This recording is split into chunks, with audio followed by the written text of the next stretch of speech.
Assalamu alaikum students, good morning. This is your social studies class today. Open your book and take out page number 78. Today we have to read the rest of the part of the chapter number 7, conflicts and resolution. So today we have the topic how to resolve conflicts. हम अपने issues को कैसे solve कर सकते हैं. So let's start the reading. First of all, you have to mention the date and day. Let's start the reading. Conflicts can be resolved easily if the people involved are ready to settle them.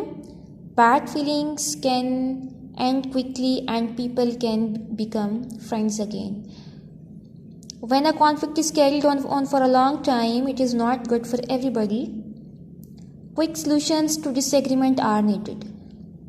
अगर आप definitely willing हैं conflicts को resolve करने के लिए तो उससे क्या होगा, bad feelings can and people can become friends again. और अगर आप उसको एक लंबे टाइम के लिए लेकर चलना चाह रहे हैं so it is not good for everybody. और उससे क्या होते हैं, रिलेशंस ख़राब हो जाते हैं. So you have to given here some pictures. This is a picture between siblings.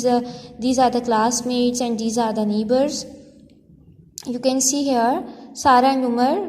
What is happening between them? They both are fighting just because of play video games. And video game is only one here. So that's why they are fighting. They are not willing to share. So यहाँ पर हमारे पास इसका resolution क्या होगा, इसका हमारे पास इसकी जो हमारे पास जो सोल्यूशन होगा वो क्या होगा. Her mother tells them timing in which they can play the video games. You can say simply her this is sharing and they both are happy and the decision is fair to both. अभी हमारे पास solution निकल आया ना इसका. Now to students, the people who are indirectly involve in conflicts can help to solve the problem. अब indirectly जो people हमारे साथ इन्वॉल्व हो जाते हैं और हमारे सॉल्यूशंस को हेल्प करने में हमारे लिए काफ़ी हेल्प आउट मतलब वो एज उसमें प्रूव होते हैं.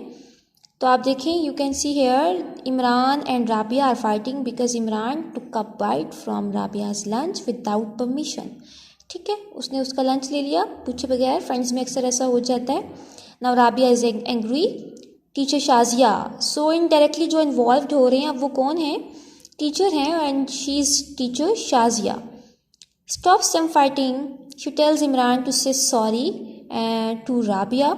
Imran promises not to do such a thing again. अब यहाँ पर उसने प्रॉमिस कर लिया ना कि अब वो दोबारा ये सब नहीं करेगा और उसने उसको सॉरी भी बोल दिया. Now both are happy. Look here, these are the neighbours. What does Naseem Begum do. Actually Naseem Begum करती क्या है कि उन्होंने she threw the garbage in front of Safiya Bano threw her garbage in front of Naseem Begum's house. This is definitely a major conflict between the neighbours. और अब इसका solution क्या था, the conflicts become serious. The elders of the community come and they say that Safiya Banu has to clean up the garbage she has thrown in front of Naseem Begum's house. She must not to do it again. Safiya Begum invites everybody for a cup of tea. All are happy. The conflict is settled quickly and fairly. अब Naseem Begum and Safiya Bano में यही argument चल रहा था because Safiya Bano threw the garbage in front of the Naseem Begum's house. तो definitely जो elders थे community के उन्होंने यही सजेस्ट किया Safiya Bano should to clean up the garbage in front of the house of Naseem Begum. तो ये हमारे पास सोल्यूशन निकल आया. Now they all are happy. So इस तरीके से हम अपने प्रॉब्लम्स को सॉल्व कर सकते हैं अगर हम करना चाहें. Okay students, so this is the page number 78 and you have to read page number 79 by your self.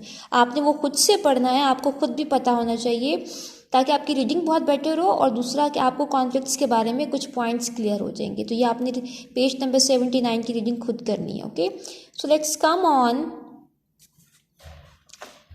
Your workbook page number 54. You have to open your workbook page number 54. Mention the class work, day and date. These are your questions. कि आप recently किसी conflict में involved अगर थे, then with home, किसके साथ, did you have the conflict, how did it start, और ये कैसे शुरू हुआ, how did you feel after the conflict, और फिर आप कॉन्फ्लिक्ट को रिजॉल्व कैसे कर सकते हैं, if yes how was it resolve, वो अगर कोई कॉन्फ्लिक्ट था तो वो कैसे रिजॉल्व हुआ, और अगर नहीं हुआ तो उसके लिए आप क्या करेंगे, then what are the feelings during and after the conflicts. ठीक है, so you have to do it on your workbook page number 54. Students, you have to do it very neatly. आपने अपना जो भी काम करना है बहुत अच्छे से करना है. ये वीडियोज़ आपके लिए इसीलिए बनाई जा रही हैं कि आप हर लेक्चर को भी सुने, ताकि आपको हर चीज़ क्लियर हो कि लेसन किस चीज़ के बारे में था, और काम भी बहुत अच्छे से करने. Okay, again I am telling you at the end of the chapter, conflicts का क्या मतलब है, issues, problems, arguments and resolution. Firm decision, ऐसा डिसीजन जिस पे आपने या तो करना है या फिर नहीं करना. ओके, सो अल्लाह हाफिज़, take care of your self.